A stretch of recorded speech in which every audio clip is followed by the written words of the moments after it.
वो कहाँ के विग्रह थे? अहमदाबाद के प्रभु जी। हरि बोल। अहमदाबाद के बहुत ही सुंदर विग्रह का दर्शन कराया प्रभु ने।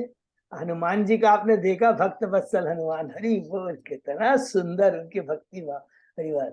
और सभी भक्तों को हृदय से धन्यवाद कीर्तन में भाग लेने के लिए। अभी हम लोग मंगलाचरण करते हैं। ओम अज्ञान तिमिरांधस्य ज्ञानांजन शलाकया चक्षुरुन्मीलितं येन तस्मै श्री गुरुवे नमः।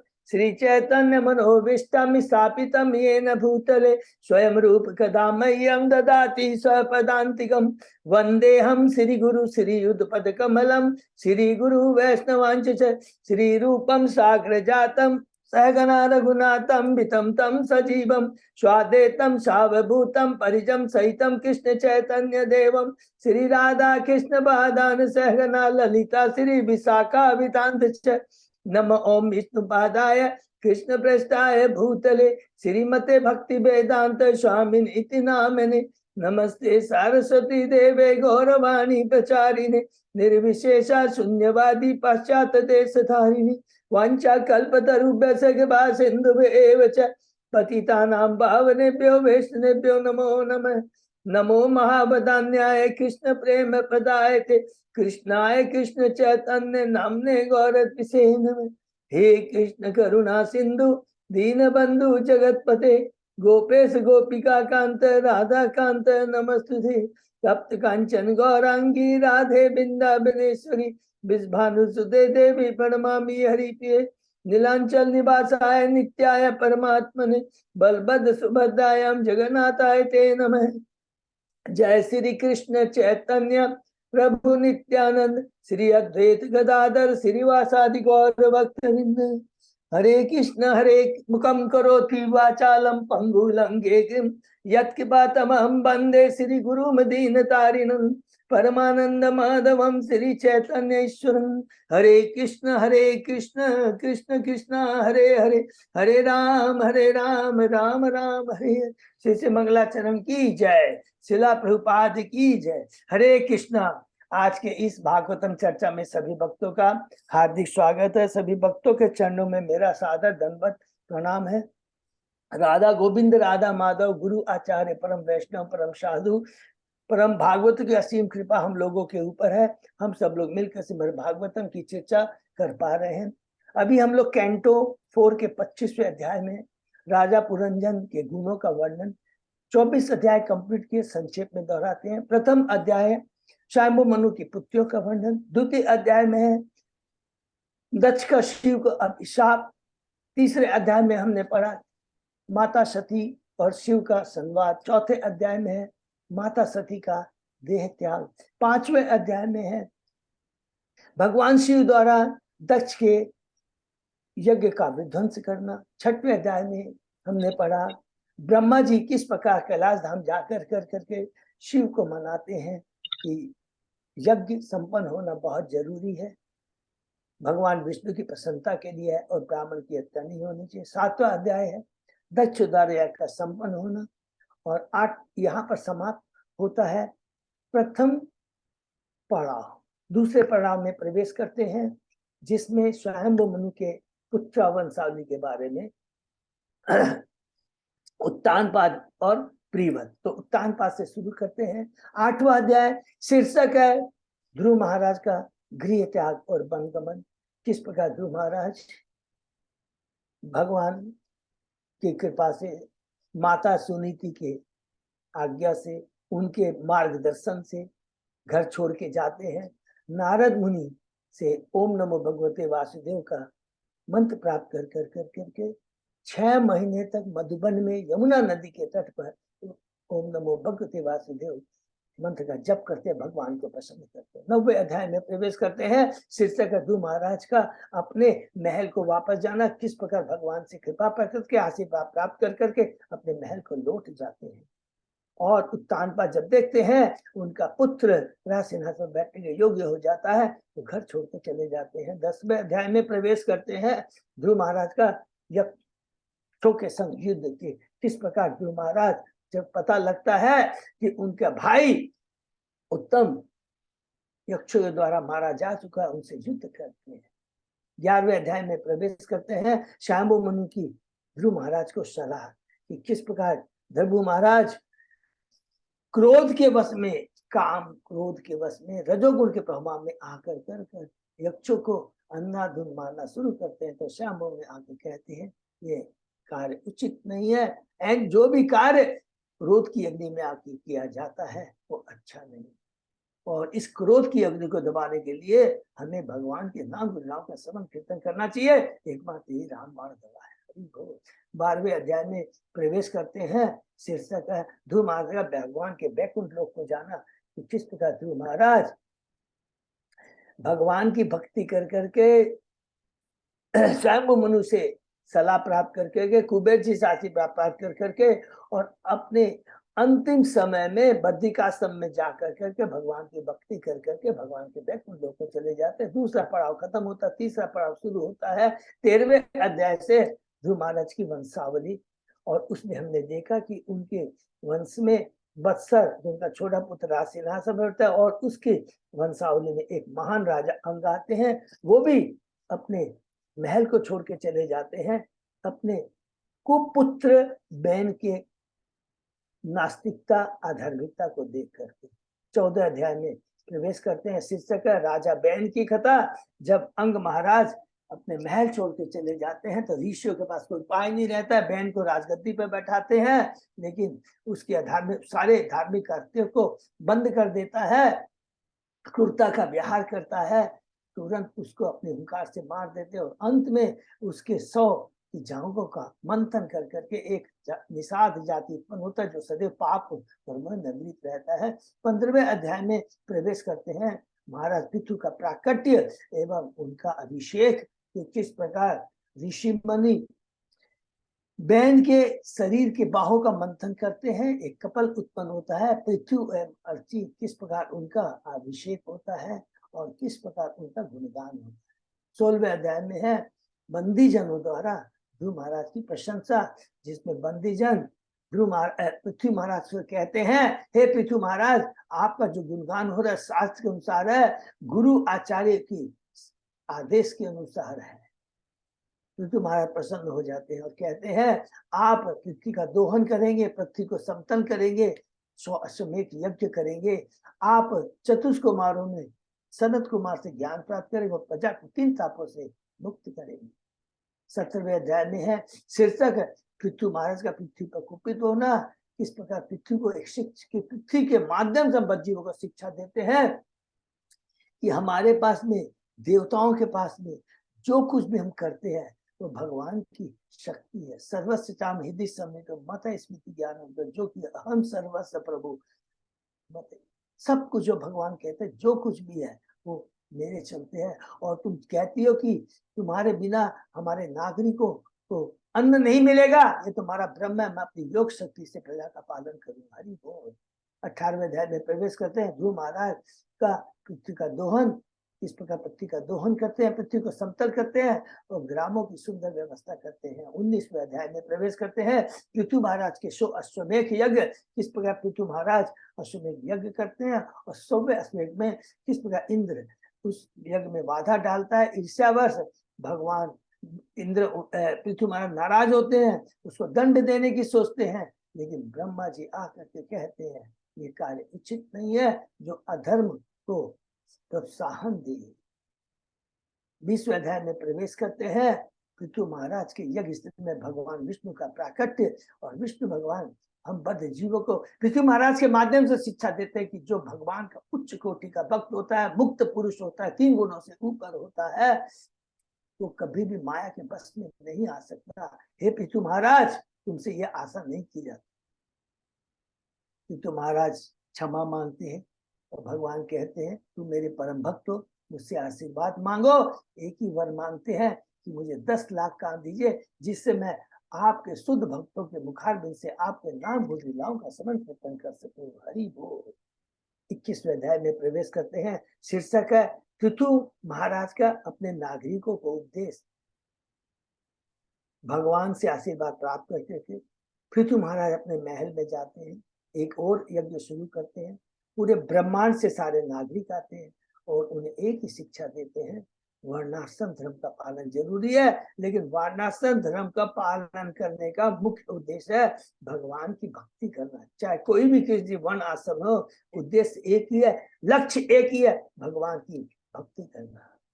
और उसी समय तुरंत चतुष्कुमार वहां पे उपस्थित हो जाते हैं। 22वें अध्याय में प्रवेश करते हैं। चतुष्कुमारों से पृथु महाराज की भेंट, उसमें हमने पढ़ा किस प्रकार चतुष्कुमारों का आव भगत करते हैं पृथु महाराज और उनसे ज्ञान प्राप्त करते हैं। क्या ज्ञान प्राप्त करते हैं? जब प्रश्न करते हैं पृथु महाराज कि जीवन में जीव की कुशलता किस में है, तो कहते हैं भगवान की भक्ति में है। पहला चीज। दूसरा, अभक्तों का संग नहीं करना चाहिए। तीसरा, वैष्णव की निंदा नहीं करनी चाहिए। आकाश मार्ग से चले जाते हैं चतुष्कुमार। हम 23वें अध्याय में प्रवेश करते हैं। पृथु महाराज का भगवान के धाम लौटना। कि पृथु महाराज भी एक समय आने के बाद अपना महल छोड़कर अपनी पत्नी अर्ची के साथ जंगल चले जाते हैं, भगवान की भक्ति करते हैं। और अर्ची अपने परम वैष्णव पति भागवत पृथु की सेवा करती है। दोनों बैकुंठ को चले जाते हैं। हरि बोल। तीसरा पड़ाव खत्म होता है। चौथे पड़ाव में हम लोग प्रवेश करते हैं। पृथु महाराज की जो वंशावली है 24वें अध्याय से। 24वें अध्याय का शीर्षक है भगवान शिव द्वारा की गई स्तुति का गान। उसमें हमने पढ़ा कि विजिताश्च पृथु महाराज का बड़ा पुत्र है। उनकी पत्नी नभश्वती दूसरी पत्नी है, पहली पत्नी शिखंडी है, उनसे एक पुत्र होता है हविर्धान। उसकी पत्नी हविर्धानी से 6 पुत्र होते हैं, जिसमें बड़ा पुत्र होता है प्राचीन वरी। और प्राचीन वरी समुद्र की पुत्री शत्रुघ्न से ब्याह करता है। 10 पुत्र उत्पन्न होते हैं जो प्रचेता कहलाते हैं। और प्राचीन वरी उनको भगवान विष्णु की उपासना करने के लिए, तपस्या करने के लिए जंगल भेज देते हैं।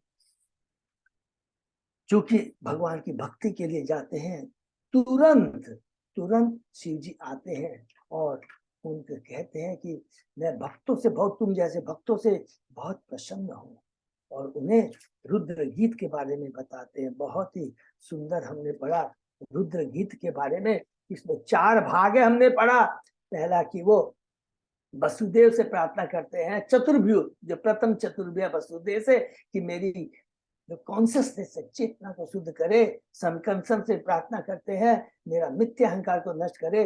प्रद्युम्न से प्रार्थना करते हैं मेरी बुद्धि सदैव सही मार्ग पर है, भक्ति के मार्ग पे रहे। जो भी प्लानिंग करे, क्योंकि बुद्धि का कार्य प्रॉपर प्लानिंग, जैसा हम प्लानिंग करेंगे मन और उसके ऊपर उसके नीचे जो इंद्रिया वैसे ही कार्य करेंगी। प्रद्युम्न मेरी बुद्धि को सही करे और अनिरुद्ध मेरी इंद्रियां है, मन और इंद्रियों को बस में कीजिए। उसके बाद दूसरा पड़ाव है भगवान का रूप का दर्शन। तीसरा है भगवान की भक्ति करनी चाहिए, तभी वो भगवान जिनका दिव्य रूप है, जो अभी हम लोग ने डिस्कस किया, भगवान की कृपा प्राप्त कर सकते हैं भक्ति के द्वारा ही। और फिर भक्ति केवल भक्तों के संग से ही हो सकती है। भक्ति में वो शक्ति है जो काल भी उसे छीन नहीं सकता। हरि बोल। और उसके बाद में कहते हैं कि तुम लोग, मैंने जो भी तुम्हें रुद्र गीत बता उसका आप तुम लोग अच्छे से पालन करना और भगवान की कृपा तुम्हें प्राप्त होगी। 25वें अध्याय में प्रवेश करते हैं। राजा पुरंजन के गुणों का वर्णन इधर हमने पढ़ा। नारद मैत्र मुनि बताते हैं विदुर को कि इधर जब उनके पुत्र तपस्या करने के लिए चले जाते हैं तो उस समय जो उनका पिता होता है प्राचीन वरी कर्म कांडे में लगा रहता है। प्रचेता 10,000 वर्षों तक जल में, जल के अंदर रह करके भगवान शिव ने जो उन्हें मंत्र दिया था, स्रोत दिया था, उसका उच्चारण करते हुए तुरंत नारद जी पहुंच जाते हैं प्राचीन वरी के पास में कि तुम सकाम करो द्वारा कौन सी इच्छा पूरी करना चाहते हो। कहते राजा ने कहा कि नारद मेरी बुद्धि सकाम कर्मों में फंसी हुई है, अतः मुझे अपने जीवन के चरम लक्ष्य का ज्ञान नहीं है। नारद उत्तर दिया, हे नारद, हे प्रजापति पर प्राचीन वरी, यज्ञ स्थल में जितने भी पशुओं को तुमने मारा है, तुम एक बार आंख उठा करके देखो कि ये सारे पशु तुम्हारा इंतजार कर रहे हैं, अपने सिंगों से तुम्हारा वध कर डालेंगे। नारद जी कहते, हे राजा, मैं तुमसे एक प्राचीन इतिहास सुना चाहता हूँ। पुरंजन नामक राजा के चरित्र से संबंधित है। नारद कहते हैं प्राचीन काल में पुरंजन नामक एक राजा था जो अपने महान कार्यों के लिए प्रसिद्ध था, और उनका एक मित्र था। क्या नाम था उसका? अभिजा, अभिज्ञा। वो है परमात्मा और हम जीव है आत्मा। हरि बोल। वो हम वही एकमात्र हमारा मित्र है।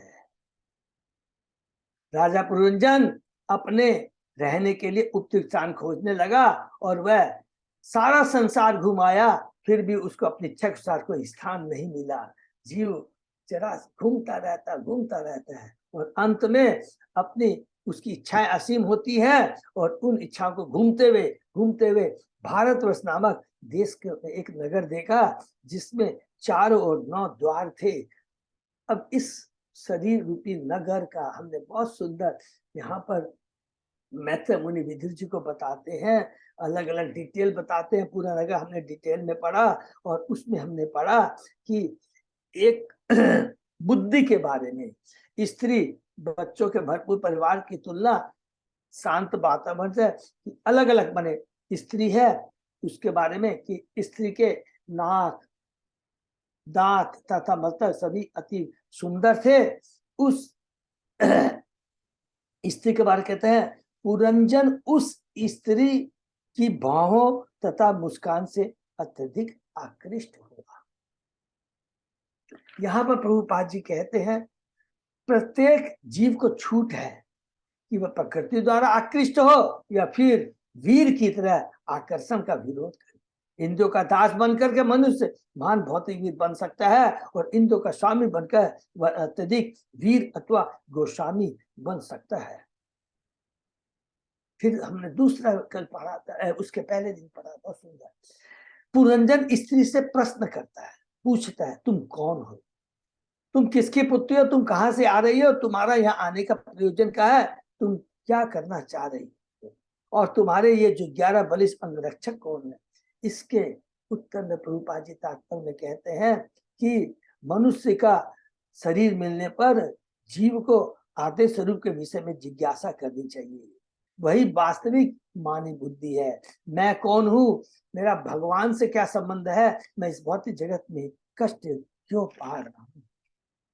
और कहते हैं कि ये जो 11 जो 10 है सिपाही है, वो क्या है, बलिष्ठ अंग रक्षक, 5 कर्मेंद्रिया, 5 ज्ञानेंद्रिया और 1 मन। उसके बाद में हम लोगों ने कल पढ़ा, पुरंजन आगे कहता है हे बाला, तुम साक्षात लक्ष्मी या भगवान शिव की पत्नी भवानी या ब्रह्मा की पत्नी सरस्वती हो। ऐसा लगता है कि मैंने जिन इष्टों के नाम लिए उनमें से तुम कोई नहीं हो, क्योंकि तुम्हारे पांव पृथ्वी पर स्पर्श कर रहे हैं। तो यहाँ पर हम लोग प्रभुपाद जी बताते हैं देवता जो आते हैं पृथ्वी को कभी पृथ्वी पर पांव स्पर्श नहीं करते। सचमुच तुम्हारी चिंतन ने मेरे मन को अत्यंत विचलित कर दिया है, अतः हे सुंदरी, मैं तुमसे कृपा की याचना करता हूँ, मैं तुमसे प्रार्थना करता हूँ कि तुम हंसो और अपना सिर उठाकर मुझे देखो। तो प्रभुपाद जी तात्पर्य में बहुत सुंदर बात कहते हैं कोई भी जीव इस संसार का भोग नहीं कर सकता। हरि बोल। यदि कोई अन्य इसका भोग करना चाहता है तो वह चोर है, और वह तुरंत रावण, हिरण्यकशिपु या कंस जैसा असुर बन जाता है। क्योंकि रावण ऐश्वर्य की देवी सीता देवी का भोग करना चाहता था, अतः वह अपने परिवार, संपत्ति तथा ऐश्वर्य से नष्ट हो गया। अतः अपनी इंद्रियों तथा इच्छाओं की तुष्टि का अर्थ है लक्ष्मी का नहीं अपितु माया का भोग, क्योंकि संसार भी लक्ष्मी के समान है, क्योंकि माया विष्णु के निर्देश अधिकार। हरि बोलकर बहुत सुंदर बात हम लोगों ने पढ़ा। कहते हैं कि लक्ष्मी जो भी कार्य करती है वो भगवान के निर्देशानुसार करती है। माया अध्यक्ष प्रकृति के बारे में प्रकृति से तुलना की है, और हम भगवान की इच्छा के बिना कुछ भी भोग नहीं सकते। हमारी यदि भौतिक भी इच्छा है तो भगवान ही उसके लिए व्यवस्था करते हैं, हम डायरेक्टली कुछ नहीं कर सकते। ईशोपनिषद में विद्या तथा अविद्या का अंतर बताया गया। दूसरा प्रभुपाद जी कहते हैं तो अविद्या क्या है, अविद्या के द्वारा जीव मनुष्य बद्ध होता है और विद्या से मुक्त होता है। जब स्त्री या पुरुष एक दूसरे के प्रति आकर्षित होते हैं तो यह आकर्षण ही जीव के इस जगत के पतन का कारण है, जीव के बंधन का कारण है। आकर्षण तो कृष्ण के प्रति होना चाहिए। हरि बोल। फिर नारद मुनि जी कहते हैं, जब राजा पुरंजर उस युवती से इस प्रकार आकृष्ट हुआ तो वह स्त्री भी राजा के प्रति निश्चय आकृष्ट हो चुकी है। आत्मा और बुद्धि, हरि बोल, एक दूसरे के प्रति आकर्षित हो गए। किस चीज के प्रति? भौतिक भोग, भौतिक भोग के लिए एक दूसरे के प्रति आसक्त होते हैं, नॉट फॉर आध्यात्मिक। अभी बुद्धि हमारी क्या है? भौतिक बुद्धि है, और आत्मा भौतिक बुद्धि, अपनी बुद्धि को भौतिक भोग के तरफ ले जा रहा है। बुद्धि ने कहा या युवती ने कहा, स्त्री ने कहा, मैं नहीं जानती कि मुझे किसने उत्पन्न किया है, नहीं मैं अपना या परायों के गोत्र के बारे में जानती। यहाँ प्रभुपाद जी बहुत सुंदर कहते हैं, ब्रह्म जिज्ञासा का पद का प्रयोग इस जगत में अपने अस्तित्व के मूल स्रोत को जानने की उत्सुकता को सूचित करने के लिए किया गया है। ब्रह्म जिज्ञासा क्या है? अपने अस्तित्व के बारे में जानना, मेरा सोर्स क्या है। कोई भी दार्शनिक, वैज्ञानिक या राजनीतिक ठीक नहीं जानता कि हम कहाँ से आए हैं, हम अपने अस्तित्व के लिए क्यों संघर्ष कर रहे हैं और फिर हम कहाँ जाएंगे। हरि बोल। ये लोग तो साधारणतः यही कहते हैं, हम सब लोग संयोगवश यहाँ आए हैं और जब हमारा शरीर नष्ट हो जाएगा तो हमारे सारे कार्य बंद हो जाएंगे और हम शून्य हो जाएंगे। ऐसे वैज्ञानिक विचारक निर्विशेषवादी तथा शून्यवादी है। इस जगत में रहने के लिए अनेक भौतिक, बहुत सुंदर है, लास्ट में हमने पढ़ा, इस भौतिक जगत में रहने के लिए अनेक भौतिक सुविधाएं हैं, किंतु हम इतने मूर्ख हैं कि यह कभी भी नहीं पूछते कि इसमें इतना सुंदर संसार में हमारे रहने जो इतना सुंदर व्यवस्था इस संसार में भगवान ने बनाया और इतनी सुंदर ढंग से इसकी व्यवस्था की है, तो इसके पीछे किसका हाथ है? प्रत्येक वस्तु व्यवस्थित रूप से चल रही है, किंतु अज्ञानी लोग सोचते हैं कि सारी वस्तुएं अपने आप संयोग से बनी है और मृत्यु के बाद ये शून्य हो जाएगी। बहुत सुंदर प्रभुपाद जी कहते हैं। तो क्या कहते हैं कि हम कहाँ से आए, ये भौतिक जगत कहाँ से आया, इस भौतिक जगत हम क्या कर रहे हैं, हमारा जीवन का उद्देश्य, सारी जिज्ञासा है, ब्रह्म जिज्ञासा, सारी जिज्ञासा है। एक मनुष्य ही कर सकता है, पशु नहीं कर सकता। मनुष्य होनी बहुत दुर्लभ है, ऐसे हमें सदुपयोग करना है। यही शिक्षा प्रभुपाद जी पिता से अपने तात्पर्य से हमें बताते हैं। यहाँ तक हमने पढ़ा, उसके आगे हम लोग ओम नमो भगवते वासुदेवाय, ओम नमो भगवते वासुदेवाय, ओम नमो भगवते वासुदेवाय। नारायण नमस्कृत्य नरं चैव नरोत्तमं देवी सरस्वती व्यासं ततो जयमुदीरये।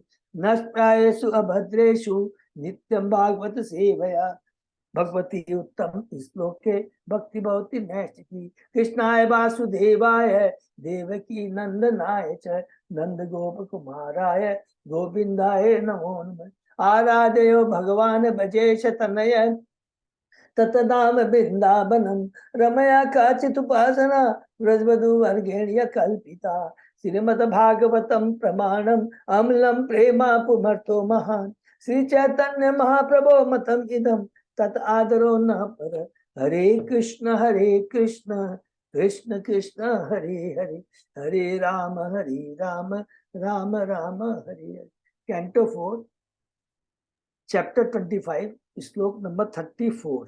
थैंक यू प्रभु। यस प्रभु। ठीक है जी, ओके प्रभु। याद्यसंतम आत्मानं विदाम न ततः परम, ये यम निर्मिता वीर पुरी शरणात्मन। हे वीर, हम इतना ही जानते कि हम इस स्थान में, हम यह नहीं जानते कि आगे क्या होगा। निसंदेह हम इतने मूर्ख हैं कि यह भी जानने का प्रयास नहीं करते कि हमारे रहने के लिए किसने इतना सुंदर स्थान बनाया। यहाँ पर पूरा दोबारा रिपीट करते हैं, हरि बोल। कृष्ण चेतना का अभाव भी अविद्या है। श्रीमद् भागवतम में पराभव तावत अबोध जाता कहा गया है। प्रत्येक व्यक्ति अबोध, अज्ञानी रूप में उत्पन्न होता है, यही भागवत का कथन है। अपने अज्ञानता के कारण हम राष्ट्रवाद, परोपकारवाद, अंतरराष्ट्रीयवाद, विज्ञान दर्शन आदि को जन्म देते हैं। ये हमारे बुद्धि, भौतिक बुद्धि की उपज है, इसको लिख लेंगे। ये सब हमारी भौतिक बुद्धि की उपज है। इन सब के मूल में हमारा अज्ञान काम करता है। यदि अज्ञान ही मूल सिद्धांत हो तो फिर ज्ञान की उन्नति से क्या लाभ? हरि बोल। जब तक मनुष्य कृष्ण भक्ति नहीं करता तब तक उसके सारे कार्य व्यर्थ है। या दूसरे शब्द में हम कह सकते हैं, जब तक मनुष्य कृष्ण भक्ति नहीं करता वो अज्ञानी ही बना रहता है। इसका मतलब क्या हो गया? बड़े बड़े दार्शनिक, राजनीतिक, इवन वैज्ञानिक के बारे में प्रभुपाद कहते हैं वे मूढ़ है। वो क्या है? अज्ञानी है। उनको मालूम ही नहीं है। उनकी तो बात छोड़ दीजिए, उनको तो एक ब्रह्मांड की बात छोड़ दीजिए, करोड़ों असंख्य ब्रह्मांड जो भगवान के ने बनाया उसकी तो बात छोड़िए, एक ब्रह्मांड में जो 14 भुवन होते हैं, एक भुवन की भी उनको जानकारी नहीं। वो मूर्ख अज्ञानी है। क्यों? क्योंकि वो कृष्ण भक्ति से जुड़े नहीं है, शास्त्र में विश्वास नहीं करते हैं। यह मनुष्य जीवन अज्ञान को भगाने के लिए मिला है, किंतु लोग बिना जाने हुए ही अज्ञान को कैसे भगाया जाए तरह तरह की योजनाएं बनाते रहते हैं और मृत्यु के बाद ये सारी योजनाएं नष्ट हो जाती है। एक वैज्ञानिक आता है, आविष्कार करता है, कई कई तरह के अपनी ओपिनियन देता है, थ्योरी अपनी प्रस्तुत करता है। दूसरा वैज्ञानिक आता है, उसको काट देता है, फिर नई थ्योरी, और इस तरह चलता रहता है। एते सखाय सखयो में नरा नार्यश्च मानद सुप्तायाम मयि जागर्ति नागोयम पालयन पुरी। हे महाशय, ये सारे पुरुष तपस्या जो मेरे साथ हैं, मेरे मित्र हैं, और ये सांप से देव जागता रहता है तथा मेरे सोते समय भी इस पूरी की रक्षा करता है। माने प्राण है, हमने पढ़ा है प्राण 5 तरह के हैं। मैं इतना ही जानती हूँ, इसके आगे कुछ भी नहीं जानती। पुरंजन ने उस सुंदरी से उन 11 पुरुषों तथा उनकी पत्नियों सर्क विषय में पूछा। उसने इन सब का संक्षिप्त उत्तर दिया। उसे अपने इर्द गिर्द के पुरुषों, स्त्रियों तथा सर्प का पूरा पूरा ज्ञान नहीं था। जैसा कि पहले कहा जा चुका है, सर्प जीव के प्राण का प्रतीक है। प्राण तभी भी उद्बुद्ध रहता है जब शरीर तथा इंद्रिय थक कर कोई कार्य नहीं कर सकती, लेकिन प्राण चलते रहता है, सांस चलती रहती है। यहाँ तक कि अचेतनावस्था में जब हम सोते रहते हैं तो यह प्राण रूपी सर्प जागृत रहता है। फलतः हम सोते समय स्वप्न देखते हैं। जब जीव इस भौतिक शरीर को त्यागता है तो भी प्राण अक्षत रहता है और दूसरे भौतिक शरीर में चला जाता है, चेतना। इसे देहांतर कहते हैं और इसे ही हम मृत्यु कहते हैं। वास्तव में मृत्यु नाम की कोई वस्तु नहीं है। प्राण सदैव आत्मा के संग रहता है। यहाँ पर चेतना बता रहा, प्राण चेतना सदैव प्राण रूपी जागता है और दूसरे शरीर में चला जाता है, इसे ध्यान तक कहते हैं और इसे ही हम मृत्यु कहते हैं। वास्तव में मृत्यु नाम की वस्तु नहीं है। प्राण सदैव आत्मा के संग रहता है, चेतना सदैव आत्मा के संग रहती है, और जब आत्मा अपनी तात्विक इंद्रिय से उठता है तो वह अपने 11 मित्रों अर्थात इंद्रियों तथा मन एवं उनकी विभिन्न इच्छाओं को, पत्नियों को देखता है। प्राण तो शाश्वत है। यहाँ तक कि जब हम सोते रहते हैं तो श्वास चलती रहती है और यह सर्प शरीर के भीतर आने वाली वायु को खाकर जीवित रहता है। वायु आकाश के रूप में प्रकट होती है और जब तक श्वास चलती है तब तक सोने वाला व्यक्ति जीवित रहता है। जब यह सारा स्थूल शरीर निद्रा में सोता है तो प्राण क्रियाशील रहता है और शरीर की रक्षा करता है। इस प्रकार सर्प सजीव है तथा शरीर को जीवित रखने के लिए वायु का भक्षण करता है। दृष्टया आगतो असि भद्रम ते ग्राम्याम कामान अभिप्ससे उद्रहिष्यामि तान ते अहम सबंधुभि अरिंदम। हे शत्रु संहारक, तुम यहाँ पर आए, यह मेरे लिए परम सौभाग्य की बात है। तुम्हारा कल्याण, तुम्हें अपनी इंद्रियों को संतुष्ट करने की इच्छा है, अतः मैं तथा मेरे सभी मित्र तुम्हारी इच्छाओं को पूरा करने का भरसक प्रयास करेंगे। हरि बोल। बुद्धि कहती है आत्मा को कि मेरे जितने, क्योंकि बुद्धि के अंडर में ही सब रहते हैं। बुद्धि के नीचे क्या हमने पढ़ा?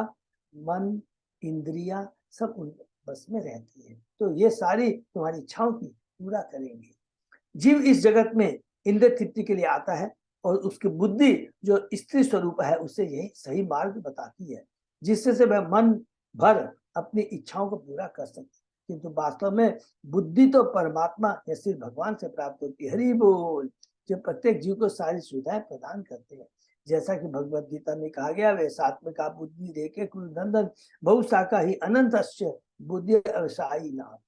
इस अध्यात्म पथ के अग्रगामी अपने उद्देश्य में जिस संकल्प रहते हैं उनका एक लक्ष्य होता है, परंतु हे गुंदन, जो जिनमें दृढ़ संकल्प नहीं है उनकी बुद्धि अनेक शाखाओं में विभक्त होती है। एकमात्र हमें अपनी एक वन पॉइंटेड हमारा लक्ष्य होना चाहिए, कृष्ण की भक्ति। इधर उधर और 10 चीजों में माथा नहीं लगना चाहिए। जब तक आत्मसाचार की ओर अग्रसर जब भक्त आत्म साचार की ओर अग्रसर होता रहता है तो उसका एकमात्र लक्ष्य भगवान की सेवा रहती। एकमात्र, वह किसी अन्य भौतिक या आध्यात्मिक कर्म की परवाह नहीं करता। राजा पुरंजन एक सामान्य जीव का प्रतीक है और स्त्री उस जीव की बुद्धि है। दोनों के मिलने से जीव इंद्रियों का भोग करता है और बुद्धि उसके भोग की सारी सामग्री जुटाती है। हरि बोल। जैसे जीव को मनुष्य देह मिलती है, वह परिवार, राष्ट्रीयता, रीति रिवाज से बंध जाता है। सब कुछ भगवान की माया द्वारा मिलता है। इसी प्रकार जीव देहात्म बुद्धि में आकर अपनी बुद्धि का उपयोग अपनी इंद्रियों की यथासंभव तुष्टि के लिए करता है। इस समय उसकी बुद्धि किस बुद्धि के बारे में कह रहे हैं? भौतिक बुद्धि है। यह याद रखना बहुत जरूरी है। इमाम त्वम अधितिष्ठ स्व पुरीम नवमुखिम विभो मया उपनीतान गृहान काम भोगान सतम क्षमा। हे स्वामी, मैंने तुम्हारे लिए ही इन 9 द्वारों वाली नगरी की व्यवस्था की है, जिससे सभी प्रकार से तुम्हारी इंद्रिय तुष्टि हो सके। तुम यहाँ 100 वर्षों तक रह सकते हो और तुम्हें भोग की सारी सामग्री प्रदान की जाएगी। That is the maximum. एक जीव इस कलयुग में 100 वर्ष भी माने वेरी माने बहुत ही रेयर है। धर्म अर्थ काम मोक्षाणाम द्वारा संप्राप्ति हे तव है। धर्म अर्थ काम तथा मोक्ष के क्षेत्र में सभी प्रकार की सफलता का कारण स्त्री है। जब पुरुष पत्नी ग्रहण करता, विवाह करता है तो यह माना जाता है कि उसे मोक्ष की दिशा में सहायता मिल रही है। जीवन के आरंभ में मनुष्य को ब्रह्मचारी के रूप में शिक्षित किया जाता है, फिर उपयुक्त लड़के के साथ विवाह करके गृहस्थ जीवन बिताने दिया जाता है। यदि गृहस्थ्रम की ठीक से शिक्षा मिले तो मनुष्य को मानव जीवन की समस्त सुविधाएं, भोजन, नींद, संभोग, सुरक्षा प्राप्त हो जाती है। ऐसा प्रतीत होता है कि सारी बातें विधि विधान के अनुसार हो रही है। कमनु त्वत् अनयम रम्ये हि अर्तिज्ञम अकोविदम असंपराय अभिमुखम अस्वस्थन पशुम अस्वस्थन विदम पशुम। भला मैं अन्यों के साथ कैसे रमन कर सकती हूँ, क्योंकि न तो उन्हें रति का ज्ञान है, न वे जीवित अवस्था में अथवा मरने के बाद इस जीवन का भोग करना जानते। ऐसे मूर्ख व्यक्ति पशु तुल्य है। हरि बोल। चूंकि 84 लाख योनियां हैं, अतः जीवन की परिस्थितियां भी अनेक है। जीवन की निम्न कोटियों में, माने हम लोगों ने पढ़ा जैसे पौधों में संभोग की कोई व्यवस्था नहीं रहती, किंतु उच्चतर कोटियों में यथा पक्षी तथा मधुमक्खियों में संभोग होता है, फिर भी वे विषय जीवन को भोगना नहीं जानते। किंतु मनुष्य को पूरा पूरा ज्ञान रहता है कि किस प्रकार रति सुख उठाया जाए। ऐसे अनेक तथा के ज्ञानी है जो विषय जीवन भोगने का निर्देश देते हैं। यहाँ तक कि काम सदा एक विज्ञान भी है जो काम विज्ञान ही है। मनुष्य जीवन में ब्रह्मचर्य, गृहस्थ, वानप्रस्थ, संन्यास जैसे आश्रम भी है। इनमें से केवल गृहस्थ आश्रम में विषय जीवन पाया जाता है। ब्रह्मचारी को संभोग की अनुमति नहीं है। वानप्रस्थ स्वेच्छा से संभोग से विरत होता है और सन्यासी तो सर्वथा विरक्त रहता है। कर्मी लोग ब्रह्मचर्य, वानप्रस्थ अथवा संन्यास जीवन नहीं बिताते क्योंकि उन्हें गृहस्थ जीवन अत्यंत प्रिय है। दूसरे शब्दों में मनुष्य भौतिकता के प्रति अत्यधिक उन्मुख रहते हैं। वे सोचते हैं कि अन्य आश्रम पशु जीवन से भी है, क्योंकि पशुओं में मैथुन यह संभोग तो होता है, जबकि ब्रह्मचारी, वानप्रस्थ तथा सन्यासी संभोग से पूर्णतः विरक्त रहते हैं। फलतः कर्मी लोग आध्यात्मिक जीवन इन आश्रमों को घृणा की दृष्टि से देखते हैं। तो यहाँ प्रभुपाद जी बहुत सिंपल ढंग से बताते हैं, गृहस्थ जीवन में ही हमें विषयी जीवन भी मिलता है, विषय भोग करने का हमें परमिशन है।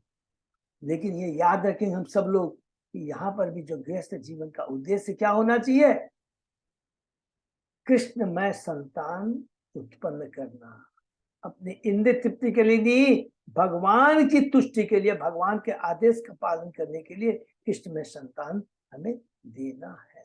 ये बहुत इंपॉर्टेंट पॉइंट है। धर्मो ही अर्थ कामोच प्रजा आनंदो अमृतम यश लोका विशोका वीर्जा यान न केवली नो विदु। सुंदर ने कहा इस संसार में गृहस्थ जीवन में ही धर्म अर्थ काम तथा पुत्र पौत्र आदि संततियां उत्पन्न करने का सारा सुख है। इसके पश्चात चाहे तो मोक्ष तथा भौतिक यश की प्राप्ति किया जा सकता है।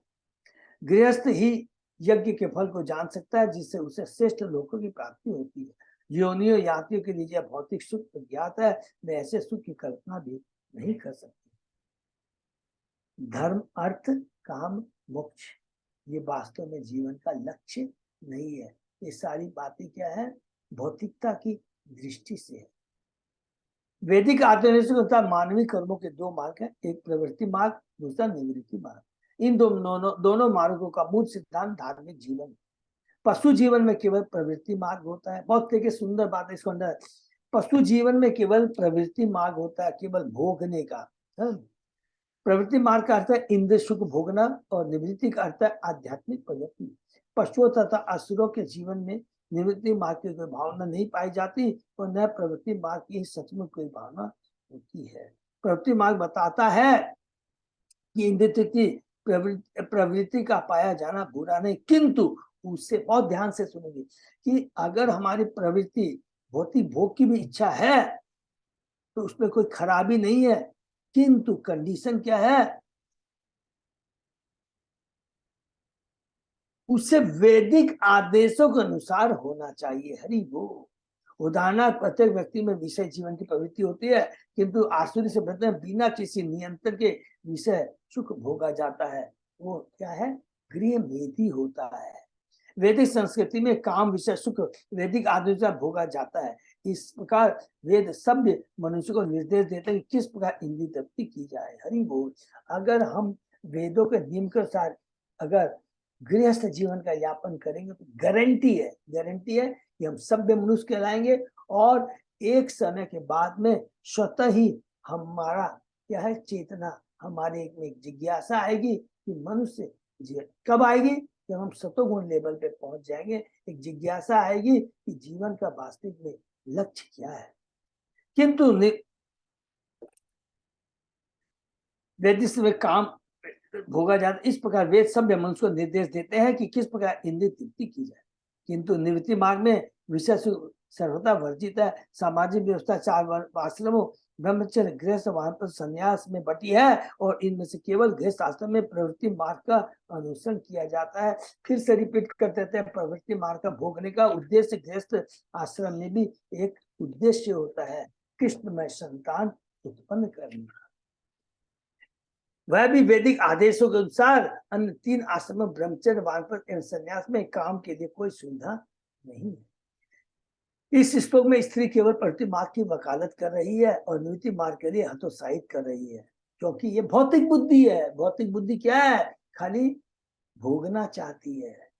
वह स्पष्ट कहती है कि यात्रियों को तो केवल केवल्य से प्रयोजन रहता है, अतः वे प्रवृत्ति मार्ग के विषय में सोच भी नहीं पाते। दूसरे शब्द में जो व्यक्ति वैदिक सिद्धांतों पर चलता है वह न केवल भौतिक जीवन का सुख भोगता है वरन अगले जीवन में स्वर्ग को जाता है। ऐसा व्यक्ति इस जीवन में सभी प्रकार के ऐश्वर्य यथा पुत्र तथा पौत्र आदि प्राप्त करता है, क्योंकि वह सदैव धार्मिक कृत्यों में लगा रहता है, सतोगुणी लेवल पे कार्य करता है। भौतिक कष्ट है जन्म, बुढ़ापा, रोग तथा मृत्यु, किंतु प्रवृत्ति मार्ग में रुचि रखने वाले लोग जन्म, बुढ़ापा, रोग तथा मृत्यु के समय नाना प्रकार के धार्मिक कृत्य करते रहते हैं। वे जन्म, जरा आदि की तनिक भी परवाह किए बिना वैदिक अनुष्ठानों के अनुसार विशिष्ट उत्सव करते रहते हैं। हरि बोल। कोई भी जन्म, मृत्यु, जरा, देखिए एक तात्पर्य को बहुत अच्छे से पढ़े। कोई भी जन्म, मृत्यु, जरा, व्याधि, ये जो रियल 4 कष्ट है उससे कैसे निकला जाए उसके लिए कोई चिंता नहीं करता है। केवल वैदिक अनुष्ठानों के साथ विशिष्ट उत्सव यज्ञ करते रहते हैं, किंतु वस्तुतः प्रवृत्ति मार्ग विशेष जीवन पर आधारित है। श्रीमद् भागवत का वचन है, यत मैथुन आदि गृह मेधि सुखम ही तुच्छम। जो गृहस्थ प्रवृत्ति मार्ग अत्यधिक अनुरूप रहता है वह गृहस्थ नहीं वरन गृह मेधि कहलाता है। हरि बोल। ये प्रहलाद महाराज कहते हैं, बहुत सुंदर प्रहलाद महाराज शिक्षा देते हैं।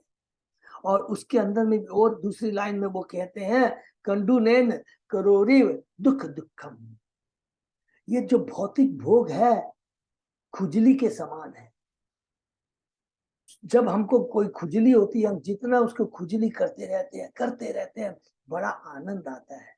लेकिन खुजली करते करते करते उसके बाद में वहां खून आने लगता है, तब हमें कष्ट दर्द महसूस होता है। यही भौतिक विषय जीवन, गृह मेधी जीवन ऐसा ही है। बहुत सुंदर दिव्य ज्ञान है जो कि प्रहलाद महाराज अपनी शिक्षा में अपने सहपाठियों को कहते हैं। बहुत सुंदर है। और यहाँ पर है बहुत सुंदर, जब पृथु महाराज की जो प्रार्थना है 90वें अध्याय में हमने पढ़ा था, पृथु महाराज की बहुत सुंदर प्रार्थना है जो भगवान से कहते हैं। गृह मेधी विषय, ये जब नरसिंह भगवान आते हैं उनको ये तो बताते हैं, बोलते हैं कि गृह मेधी जीवन किस तरह का है। कंडुयेन करियोरिव दुख दुखम। गृह मेधी विषय जीवन का समर्थन, गृह मेधी विषय जीवन का समर्थक होता है। वह अपने लड़के बच्चे को भी विषय में प्रवृत्त होने देता है और अंत में सभी प्रकार के यश से वंचित रहता है। हरि बोल। गृहस्थ इस जीवन में विषय जीवन तो बिताता ही है, अगले जीवन में वैसा ही करता है, किंतु गृह मेधी को यह पता नहीं रहता कि अगला जीवन क्या है, क्योंकि वह इसी जीवन में विषय भोगने में ही लगा रहता है। उसकी तो ये धारणा रहती है कि अगला कोई जीवन है ही नहीं, क्योंकि वह इसी जीवन विषय भोगने में ही लगा रहता है। कुल मिलाकर यह कहा जा सकता है कि जो काम के प्रति अत्यधिक उन्मुक्त रहता है वह दिव्य आध्यात्मिक जीवन की परवाह नहीं करता। इस कलयुग में तो विशेषतः लोग आध्यात्मिक जीवन की परवाह नहीं करते। यदि कभी कभी वह इस ओर उन्मुख होता है तो यह देखा जाता है कि अनेक धूर्तों के बहकाव में आकर वह घटिया आध्यात्मिक जीवन बिताता है। हरि बोल। बहुत इंपॉर्टेंट चीज है, इसको लाइन कर लेंगे कि धीरे धीरे जब तक अगर थोड़ा भी वो आध्यात्मिक जीवन में किसी से जुड़ता भी है तो धूर्त लोग होते हैं, जो पाखंडी लोग वो कहते हैं, उसके बहकाव में आकर फिर वह घटिया आदमी माने वो कोई आकर वह घटिया आध्यात्मिक जीवन बिताता है। कि मतलब क्या है कि उसका एकमात्र उद्देश्य रहता, थोड़ा भी हरिया कुछ भी करेगा उद्देश्य करेगा खाली धन प्राप्त करने के लिए। अर्थात हम जब से पढ़े हैं भक्ति भी तीन तरह की होती है ना, एक तामसी भक्ति होती है, एक राजसी भक्ति होती है, एक सात्विक भक्ति होती है। तामसी भक्ति मालूम है ना सबको, कि भगवान से प्रार्थना करता कि इसका बुरा हो जाए, मैं इसका ये कर दूं, मैं ये कर दूं। राशि भक्ति क्या होती है? केवल भौतिक भोग प्राप्त करने की। तो ये घटिया है। पितृदेव ऋषि मर्त्यानाम भूतानाम आत्मनः च क्षम्यम वदन्ति शरणं भवे अस्मिन् यत् गृहश्रम। उस स्थिति का अधिकारियों के अनुसार गृहस्थ जीवन न केवल अपने को वरन समस्त पितरों, देवताओं, ऋषियों, साधु पुरुषों तथा अन्य सबों को अच्छा लगने वाला है। इस प्रकार गृहस्थ जीवन अत्यंत उपयोगी है। वैदिक पद्धति के साथ जो भी इस संसार में उत्पन्न हुआ है उसके ऊपर अनेक ऋण होते हैं। वह देवताओं का यथा सूर्य, चंद्रमा, इंद्र, वरुण आदि का ऋण है, क्योंकि ये जीवन की अवस्था को पूरा करते हैं। हमें देवताओं की कृपा से ही धूप, प्रकाश, जल तथा अन्य आवश्यक वस्तुएं प्राप्त होती है। हम अपने पूर्वजों के भी ऋणी है, क्योंकि उन्होंने हमें शरीर, बुद्धि, समाज, मित्रता तथा प्यार प्रदान किया है। इसी प्रकार हम राजनीति यथा समाज विज्ञान के लिए सामान्य जनता के ऋणी है। हम घोड़े, गाय, गधे, कुत्ते तथा बिल्ली जैसे निम्न पशुओं के भी ऋणी है। इस प्रकार जन्म लेते ही मनुष्य पर अनेक ऋण चढ़ते जाते हैं जिनसे उसे उऋण होना होता है। यदि वह उनसे उऋण नहीं होता, उत्तीर्ण नहीं होता तो जन्म मरण के चक्र में पुनः फंसना पड़ता है। गृह में भी भौतिक वस्तुओं में लगा रहने के कारण जान भी नहीं पाता कि यदि वह मुकुंद के चरण कमलों की संख्या कर ले तो सारे ऋणों से उत्तीर्ण हो जाएगा। दुर्भाग्यवश गृह मेधी को कृष्ण भक्ति में कोई रुचि नहीं होती। प्रहलाद महाराज कहते हैं, मतीर्थ कृष्णे परत है शतो वा मित्व अभिपद्येत गृह व्रता नाम। गृह व्रत गृह मेदी है, जो विषय जीवन बिताता है, उससे कृष्ण भक्ति अटपटी लगती है। वह या तो अपने आप से या अन्यों से शिक्षा ग्रहण करके या फिर उनसे बातें करके विषय वास्तव में इतना व्यस्त रहता है कि कृष्ण भक्ति नहीं कर सकता। बहुत सुंदर सुंदर बात है। पूरा गृह मेदी के बारे में, जो हमारी भौतिक बुद्धि होती है किस प्रकार केवल प्लानिंग करती है भौतिक भोग की अरेंजमेंट के लिए। का नाम वीर विख्यातम वदान्यम प्रिय दर्शनम न प्रिय प्राप्तम मादृशित्वाधिशम पतिम। हे वीर पुरुष, इस संसार में ऐसी कौन स्त्री होगी जो तुम जैसे पति को स्वीकार नहीं करेगी। तुम इतने प्रसिद्ध, उदार, सुंदर तथा सुलभ हो। प्रत्येक पति अपनी पत्नी के लिए वीर होता है। दूसरे शब्दों में, यदि स्त्री किसी पुरुष को प्यार करती है तो वह उसे अत्यंत सुंदर एवं उदार दिखता है। जब तक कोई दूसरे को सुंदर न दिखे, भला उसको कौन अपना सारा जीवन अर्पित कर देगा। हरि बोल। पति अत्यंत उदार माना जाता है क्योंकि वह पत्नी को उसकी इच्छा अनुसार संतान प्रदान करता जाता है। प्रत्येक स्त्री को बच्चे प्रिय है, अतः कोई भी पति जो काम की तुष्टि कर सके और इच्छा अनुसार बच्चे उत्पन्न कर सके अत्यंत उदार माना जाता है। न केवल संतानें उत्पन्न करके पति उदार बनता है, वरन अपनी पत्नी को आभूषण, अच्छा भोजन तथा वस्त्र देकर वह उसे अपने वश में कर लेता है। इस प्रकार से संतुष्ट पत्नी कभी भी अपने पति का साथ नहीं छोड़ती। मनुष्य संहिता की संतुति के पत्नी को संतुष्ट करने के लिए पति को चाहिए कि उसे अच्छे अच्छे गहने दे, क्योंकि स्त्रियां सामान्यतः घर, गहनों, वस्त्रों तथा बच्चों की भूखी होती है। इस प्रकार स्त्री सारे भौतिक सुखों की केंद्र बिंदु है। इस प्रसंग में विख्यातम शब्द महत्वपूर्ण है। मनुष्य सदैव सुंदर का छेड़छाड़ करता है, जिसे कभी कभी बलात्कार कहते हैं। यद्यपि बलात्कार वैध नहीं, किंतु यह सत्य है कि स्त्रियां ऐसे मनुष्य को चाहती है जो बलात्कार में पटु होता है। ये भौतिक जो नेचर होता है, यहाँ प्रभुपाद जी बताते हैं। याद रखेंगे, बार बार रिपीट करेंगे। भौतिक बुद्धि कस्या मन भुवि भोग भोग कस्या मनाते भुवि भोगी भोग्यो स्त्रिया सजेत भुजयो महाभुज।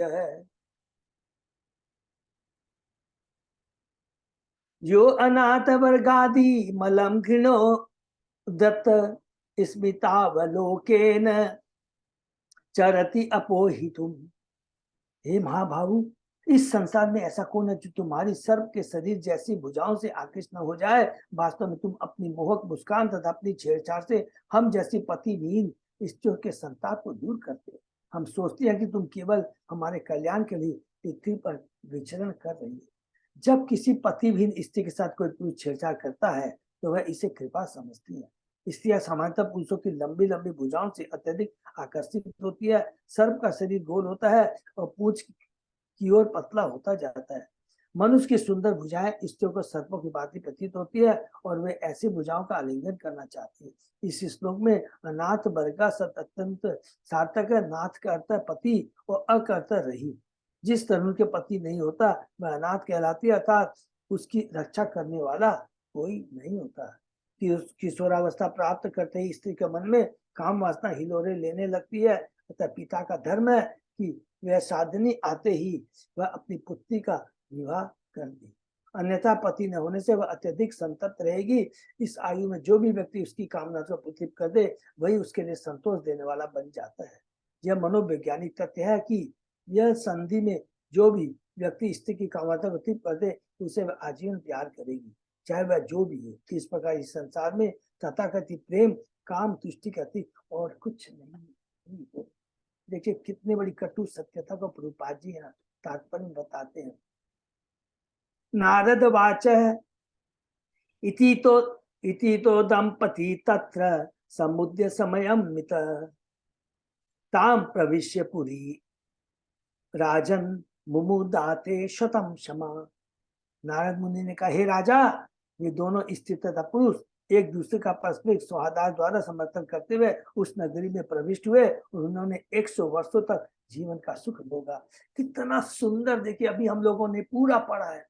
आत्मा, बुद्धि, उसके नीचे मन, मन के नीचे इंद्रियां। किस प्रकार आत्मा, देखिए कितना बड़ा आत्मा का इंपॉर्टेंस है। जीव आत्मा है, भगवान का अंश है, उसके ही अंडर में है बुद्धि, और बुद्धि के अंडर में मन, और मन के अंडर में इंद्रियां। किस प्रकार हमें अपनी बुद्धि को सुशिक्षित करना है, बस यही चीज का था। तो यहाँ पर इसलिए नारद कहते हैं ये राजा, वे दोनों स्थित आपको एक दूसरे का पारस्परिक सौहार्द तथा समर्थन करते हुए, देखिए उस नगरी में प्रविष्ट हुए, उन्होंने 100 वर्ष तक जीवन का सुख भोगा। ये हम भौतिक जगत में इस प्रसंग में 100 वर्ष महत्वपूर्ण है, क्योंकि प्रत्येक मनुष्य को 100 वर्ष तक जीवित रहने की छूट है, हरि बोल, उससे ज्यादा नहीं। सूर्य से दूरी के अनुसार विभिन्न लोकों में जीवन की यह अवधि भिन्न भिन्न है। दूसरे शब्दों में इस लोक की 100 वर्ष की अवधि अन्य लोकों के 100 वर्ष की अवधि से भिन्न हो सकती है। ब्रह्मलोक की गणना से ब्रह्मा जी 100 वर्ष तक जीवित रहते हैं, किंतु ब्रह्मा का एक दिन इस लोक के लाखों वर्षों के बराबर होता है। उसी प्रकार स्वर्ग लोक का एक दिन इस लोक के 6 मास के बराबर होता है। जस्ट अंडरलाइन कर सकते हैं नॉलेज के हिसाब से कि इस लोक का माने इस प्रकार स्वर्ग लोक का एक दिन इस लोक के 6 मास के बराबर, माने हमारे 6 मास जब खत्म होते हैं तो स्वर्ग लोक में एक दिन कंप्लीट होता है। फिर भी प्रत्येक लोक में मनुष्य की आयु 100 वर्ष के आसपास रहती है। विभिन्न लोकों में जीवन अवधि के अनुसार ही उनके जीवन स्तरों में अंतर आता है। जितने जितने उच्च लोक में जाएंगे आयु बढ़ती जाते हैं। लेकिन एक चीज को भूलना नहीं है, मृत्यु शाश्वत है, मृत्यु वहां निश्चित है। ऐसा नहीं कि ब्रह्मलोक में ब्रह्मा जी की भी मृत्यु होती है। ये बहुत इंपॉर्टेंट पॉइंट है जिसको हमें याद रखना है। उपगीयमानो ललितम तत्र तत्र च गायके क्रीडम परिवृत स्त्रीभि हृदि नीम आविशत सुचो। राजा पुरंदर की महिमा तथा महिमा में कार्यों का गान अनेक चारण किया करते थे। ग्रीष्म ऋतु में जब बहुत गर्मी पड़ती तो वह जलाशय में प्रवेश करता था, उसके चारों अनेक स्त्रियां होती थी और उसके साथ क्रीड़ा करता था। जीव अपने जीवन की विभिन्न अवस्था में भिन्न भिन्न कार्य करता है। इनमें से एक अवस्था जागृत है, दूसरी स्वप्न की, तीसरी अवस्था सुषुप्ति अर्थात अचेतनावस्था है, और अंतिम अवस्था मृत्यु के पश्चात आती है। हरि बोल। पिछले श्लोक में जागृत अवस्था का वर्णन अर्थात पुरुष तथा स्त्री का विवाह होता है और वे 100 वर्ष तक आनंद में रहते हैं। इस श्लोक में स्वप्नावस्था का वर्णन है, क्योंकि पुरंजन को भी जो भी कार्य दिन में करता था वे उसे रात्रि में स्वप्न में दिखते। पुरंजन अपनी पत्नी के साथ इंद्रिय सुख के लिए रहता था और रात्रि में यही इंद्रिय सुख विभिन्न रूपों में दिखता था। जब मनुष्य अत्यधिक थक जाता है तो उसे अच्छी नींद आती है, और जब कोई धनी पुरुष थकता है तो वह अनेक इष्टों मित्रों से विहार स्थल में जाता है और उसके साथ जल क्रिया करता है। इस संसार में जीव की ऐसी ही प्रवृत्ति है। जीव कभी भी इस चीज से तुष्ट नहीं हो सकता जब तक उसे ब्रह्म की शिक्षा न प्राप्त। सामान्यतः मनुष्य अनेक स्त्रियों के साथ भोग करना चाहता है, यहाँ तक कि बुढ़ापे में भी उसकी कामेच्छा प्रबल रहती है और वह तरुणियों के संग रहना चाहता है। इस प्रकार प्रबल कामेच्छा के कारण ही जीव इस संसार में अधिकांश बनता जाता। बस इस लास्ट लाइन को नोट करके रख लेंगे। इस प्रकार प्रबल कामेच्छा के कारण ही जीव इस संसार से अधिकाधिक बंधता जाता है। यही हम लोग समाप्त करते हैं। हम लोगों के लिए इस ये जो सुंदर जो ये पुरंजन की कथा है, इससे हमारा पूरा जीवन में परिवर्तन आ सकता है। इतना प्रभु पाद जी ने डीपली इस चीज को इंडिकेट किया है कि अगर मनुष्य योनि आत्म साक्षात्कार के लिए है, भोगने के लिए नहीं है, नहीं है, नहीं। जितना ज्यादा ये बुद्धि भौतिक चीजों के प्रति आकृष्ट होगी, उतना ही हमारी भौतिक जीवन की अवधि बढ़ती चली जाएगी। मनुष्य जीवन आत्म साक्षात्कार के लिए है, और ये चीज बहुत सिंपल है। प्रभुपाद जी की कृपा से इतना प्रभुपाद जी ने सिंपल बना दिया है। क्या कहा है? केवल हरिनाम का जप करना है, भगवान के राम गुण राम का समन कीर्तन स्मरण करना है, भक्तों का संग करना है, अभक्तों का संग नहीं करना, वैष्णव निंदा नहीं करनी। अगर ये चीज हम ध्यान में रहेंगे तो हमारी भक्ति लता रूप बीज बढ़ती चली जाएगी। किसी की ताकत नहीं है वो उसको रोक दे। एकमात्र यही शिक्षा है। हरे कृष्णा। तो यही विराम देते हैं। किसी का कोई प्रश्न है? हरे कृष्ण प्रभु, दंडवत प्रणाम। प्रणाम प्रभु, धन्यवाद। तो यही पर हम लोग विराम देते हैं। अजय पोद्दार प्रभु कोई हाँ है? प्रभु। प्रभु जी हम लोग 10:30 बजे मिले ना जूम में। हाँ माता जी, मेरे को परमिशन नहीं है माता जी। अच्छा आप नहीं रहेंगे क्या? नहीं, मेरे को परमिशन नहीं है। वो बहुत इंडिपेंडेंट। आज सब भक्तों का हमारे जगन्नाथ ग्रुप में अच्छा हुआ मीनू माता जी याद दिला। सब हम लोग सब भक्त लोग माता जी जो शिक्षा आज इनका इंटरव्यू उनको उनके लिए प्रार्थना करेंगे, क्योंकि आज मायापुर से उनका इंटरव्यू होगा। पालक पाठ तो प्रभु रहेंगे है माता जी, ठीक है ना। और अच्छे से आप लोग इंटरव्यू दीजिएगा। बहुत सिंपल है, सब अपने अच्छे भक्त हैं है? और कोई टेंशन लेकर मत दीजिएगा। कोई ये कोई एकेडमिक आपका वो नहीं है, एग्जाम नहीं है, सब लोग देंगे, ठीक है माता जी। लेकिन लिंक को थोड़ा 5 मिनट 10 मिनट पहले ही खोल के रख लीजिएगा, 10:30 से पहले खोल लीजिएगा, ठीक है ना। ठीक है प्रभु जी, ओके, थैंक यू। बहुत बहुत धन्यवाद। आप लोग आशीर्वाद कीजिए कि हम लोग सफल हुए। जरूर, अवश्य अवश्य होंगे। देखिए सारे भक्तों के और भक्त आपके लिए भगवान से प्रार्थना करेंगे कि आप लोग अवश्य सक्सेस होंगे। हरे कृष्णा। और एक चीज थोड़ा सा जस्ट बहुत इंपॉर्टेंट चीज है मैं बताने जा रहा हूँ कि ये पूरा महीना, ये पूरे महीने में बहुत देखिए, अभी जैसे भक्तों की दीक्षा भी हो रही है। कल हमारे क्या है आपको मालूम है सबको, कल है निर्जला एकादशी जिला एकादशी है। तो चूंकि मैं अजय पोद्दार प्रभु से बात कर रहा था, प्रभु को बहुत ही जरूरी उनके घर में शादी है, उनको जाना पड़ रहा है नहीं तो घर। और इसलिए कल सब भक्तों से हम लोग ने यही डिसाइड किया, सब भक्त लोग एक ही चीज का ध्यान रखेंगे, जैसे जिसकी सुविधा हो उसके अनुसार कल पूरा दिन you should try to devote maximum time for bhakti. जितना हम जप कर सके, शास्त्रों को पढ़ सके, इससे 2 फायदा होगा। जो अभी हम पढ़ रहे हैं डिट्टो देखिए उसका क्या है, जितना हम शास्त्र पढ़ेंगे, जितना आप हरि नाम का जप करेंगे, आप देखेंगे न आपको भूख लगेगी न प्यास लगेगी, और माइंड इधर उधर नहीं भटकेगा। क्योंकि अपनी इस भौतिक बुद्धि को आध्यात्मिक कार्य में यदि लगाएंगे, अभी हमारी भौतिक बुद्धि है, हमें आध्यात्मिक कार्य में लगाएंगे तो गारंटी है ये कभी भी इधर उधर मन नहीं भटकेगा, और कैसे समय निकल गया पता भी नहीं लगेगा।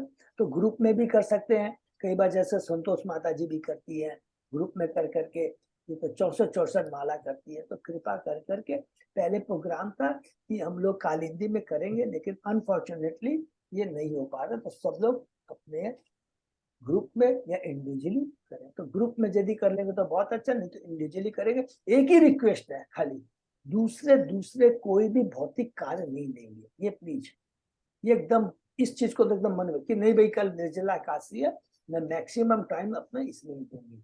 कोई भी तरह का किसी से मिलना या कोई भी मार्केटिंग करना, ये सब चीज से दूर रहिएगा प्लीज।